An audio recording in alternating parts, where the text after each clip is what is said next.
बिल्कुल, good morning. जैसे कि आपने बताया, सबकी नज़रें हमास और इजराइल पर ही टिकी हुई है। वहाँ पर जो हमले चल रहे हैं उसके बाद हमने देखा कि इजरायली स्टॉक मार्केट भी 7% तक टूटा है। इनफैक्ट इजिप्ट के भी मार्केट देखेंगे तो आपको वहाँ पे 5% की गिरावट नजर आई है। जब विश्व युद्ध जो भी युद्ध का ऐलान होता है तो मार्केट्स हो, चाहे कमोडिटीज़ हो, इक्विटीज़ हो, वहाँ पे इम्पैक्ट हम देखते हैं।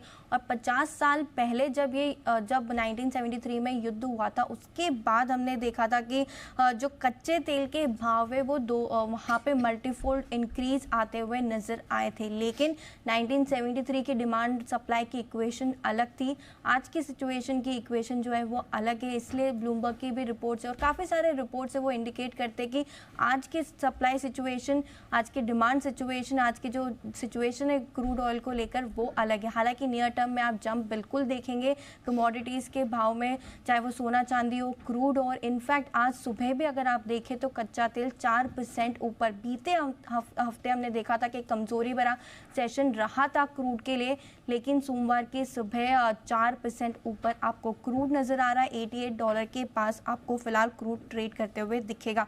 डाउ फ्यूचर्स भी अगर बात करें, फ्राइडे का मूव छोड़ के अगर अभी सुबह का मूव देखें तो आपको 200 पॉइंट नीचे दिखाएगा डाउ फ्यूचर। नैस्डैक में भी आपको कमजोरी दिख रही है। तो एक इम्पैक्ट जो इजराइल और हमास का जो युद्ध चल रहा है, जो वहाँ पे हमले हो रहे हैं, उसके बाद इम्पैक्ट आपको नज़र आ ही रहा है अमेरिकी जो फ्यूचर्स बाजार है उसमें। फ्राइडे की बात करें तो एक अच्छा रीबाउंड सेशन था यूएस के बाज़ार में। इनिशियल एक कमज़ोरी के साथ शुरुआत हुई थी, फिर जॉब्स डेटा सामने आया, उसके बाद एक शानदार रिकवरी बाज़ार में देखने को मिली। 400 पॉइंट का एक इंट्राडे मूव आपको देखने मिला था डाउ में। इनफैक्ट जो क्लोजिंग हुई है वो भी आपको अच्छी बढ़त के साथ तीनों के तीनों इंडिसेस में आती हुई नज़र आई थी। मजबूत जॉब डेटा सामने आया, जिसके बाद एक अमेरिकी बाज़ार में आपको रिबाउंड देखने को मिला।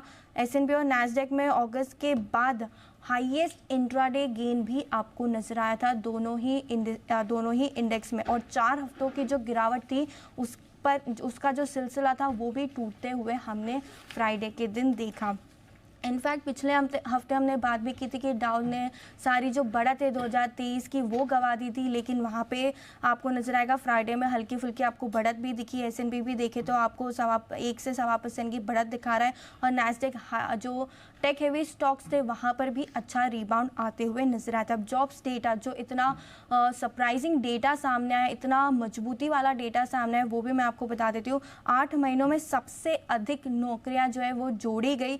1,70,000 का अनुमान था, उसके अगेंस्ट अगर आप देखें तो 3,36,000 नई नौकरियां भी सितंबर के महीने में जोड़ी गई है।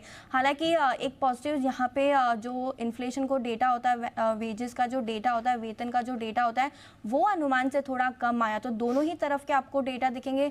नई नौकरियों का जो जोड़ी गई है वो काफ़ी स्ट्रॉन्ग है, लेकिन वेतन में जो ग्रोथ हुई है वो थोड़ी अनुमान से कम आती हुई दिखी है। बेरोजगारी के आंकड़े की बात करें तो उसमें कोई बदलाव नहीं दिखेगा। 3.8% के आसपास ही फिलहाल मंथ ऑन मंथ बेसिस पे ये आते हुए नजर आए। तो सबकी नज़रें फिर से फेड के एक्शन पर रहेगी। जो मार्केट का यही कहना है कि जो इंटरेस्ट रेट्स हाइक है, जॉब डेटा को लेकर यहाँ पे लगातार अभी जो दरें वो बढ़ सकती है आने वाली पॉलिसीज़ में। इसलिए हमने देखा कि 10 साल की जो बॉन्ड यील्ड थी वो 7% बढ़कर इनफैक्ट 16 साल के ऊंचाई पे भी आपको दिखेगी 4.8% के आसपास। डॉलर इंडेक्स में भी थोड़ा ब्रेक लगते हुए दिखा, 106 के करीब आपको ट्रेड करता हुआ दिख रहा है। और 11 हफ्तों की जो एक तरफा तेजी हमने डॉलर इंडेक्स में देखी थी वो भी थोड़ी सी थमती हुई नजर आई थी। इस हफ्ते अमेरिका के महंगाई के आंकड़े आने वाले हैं, तो वहां पर रखनी है नजर। साथ ही साथ FOMC मीटिंग के जो मिनट्स है वो भी आते हुए दिखेंगे। तो दोनों ही डेटा इंपॉर्टेंट है। इनफैक्ट थर्ड क्वार्टर का भी जो नंबर्स है वो आते हुए नजर आने वाले हैं। यूरोप के बाजार में कोई प्रॉब्लम नहीं थी, बढ़त के साथ ही सारे के सारे इंडेक्स बंद होते हुए दिखे। जापान में आज हॉलीडे, चाइना रीओपन होने वाला है। एक हफ्ते की जो वहाँ पे हमने छुट्टी देखी थी उसके बाद। कमोडिटीज़ की बात करें तो कच्चे तेल की हम बात कर ही चुके हैं, 4% फिलहाल आपको ऊपर दिखा रहा है। सोना चांदी भी देखें तो वहाँ पर भी तेजी, और बेस मेटल में बीते हफ्ते हमने गिरावट देखी थी। तो काफ़ी कुछ है जहाँ पे आपको नज़र रखनी है। इन्फ्लेशन का डेटा भी आएगा इस बार अमेरिका का, और सबकी नज़र इजराइल और हमास पर ही टिकी हुई है।